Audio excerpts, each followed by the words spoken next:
नमस्कार मंडळी, आपलं आपल्या चॅनलवरती स्वागत आहे.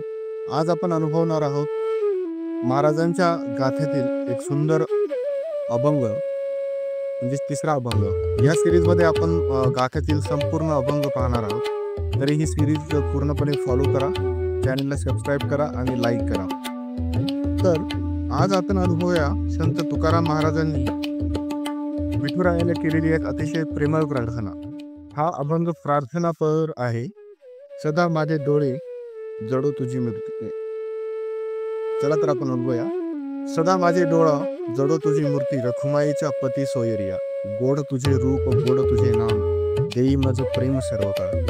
विठू माऊली हाची भर देई, पंचारोणी एक काही सदुया माझी. तुका म्हणे काही न मागे आणि तुझे पायी सर्व सुख आहे. चला तर ओळीने अर्थ पाहूयात. सदा माझे डोळे जडो तुझी मूर्ती, रखुमाईच्या पती सोयरिया. इथे तुकाराम महाराज विठुरायांना म्हणतात, माझे डोळे कायम तुझ्या मूर्तीला चिटकून राहो, तुझ्या दर्शनानेच मला समाधान लाभो. माझे डोळे सदा तुझ्या मूर्तीला चिटकून राहो, सतत तुझ्या चरणावरती माझे डोळे असू दे. इतर कुठेही माझ्या डोळ्यांना काहीही काम वासना किंवा कुठेही जाऊ देऊ नकोस, फक्त तुझ्या चरणापाशी माझे डोळे असू दे.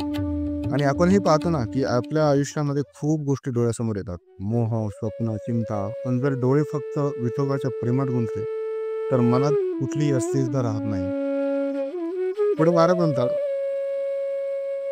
गोड तुझे रूप, गोड तुझे नाम, देई माझं प्रेम सर्व काळ. विठुरायाचं दर्शन गोड आहे, त्याचं नाव गोड आहे आणि त्या मधुरतेतच आयुष्याचा खरा आनंद आहे. जसं एखादं मूल आईचं गोड हसणं पाहून शांत होतं, तसंच विठुरायाचं नामस्मरण आयुष्यभर आपल्याला प्रेम आणि समाधान देतं. पुढे महाराज म्हणतात, विठो माऊली हाची वर देई, संचरोणी राही तुझ्या माझी. महाराज विठुरायांना विनवतात की हे माझ्या माऊली, हे माझ्या विठुराया, असा वर दे की तू कायम माझ्या हृदयात राहू दे. असा वर दे, असा आशीर्वाद मला दे की फक्त तुझीच मूर्ती कायम माझ्या हृदयात असू दे.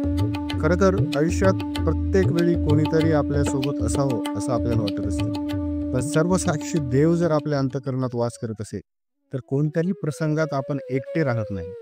सदैव देवाची दृष्टी, सदैव देवाची एनर्जी, सदैव देवाची आशीर्वाद आपल्यावर बरसत असतात. पुढे महाराज म्हणतात, तुका म्हणे काही न मागे अनेक, तुझे पायी सर्व सुख आहे. खरे तर तुकाराम महाराज एक अत्यंत मोठा संदेश देतात. ते म्हणतात, माझं तुझ्याकडून काहीही मागणं नाहीये, फक्त तुझ्या चरणी असणं म्हणजे सर्व सुख आहे. आयुष्यात आपण खूप काही मागतो, पैसा, यश, प्रतिष्ठा, पण खरी संपत्ती, खरं सुख हे कुठे सापडतं तर ते विठुरायाच्या पायाशी, त्या निष्काम भक्तीत सापडतं. तर आजीच्या धावपळीच्या आयुष्यात आपण खूप काही बघतो, खूप काही मिळवतो आणि तरीही काहीतरी रिकामं वाटतं, काहीतरी हरवल्यासारखं वाटतं. रोज काही ना काही आपण आनंदी राहत नाही. पण डोळे विठुरायाच्या मूर्तीवर, मन विठुरायाच्या गोड नामावर आणि हृदय विठोबाच्या चरणाशी जोडले गेले तर त्या रिकामेपणाची जागा पूर्णतेने भरते. म्हणूनच डोळे विठोबावर जडले की मनात गोडी उगम पावते आणि आयुष्याला अनंत प्रेमाचा, समाधानाचा सुगंध लाभतो. चला आपणही दररोज आपल्या डोळ्यांनी, आपल्या अंतःकरणाने विठुरायाला शोधूया. आणि इथेच आपला हा अभंग संपतो. आपल्याला आवडलेला असल्यास शेअर करा, सबस्क्राईब करा आणि लाईक करा. पुन्हा भेटूया पुढच्या अभंगामध्ये.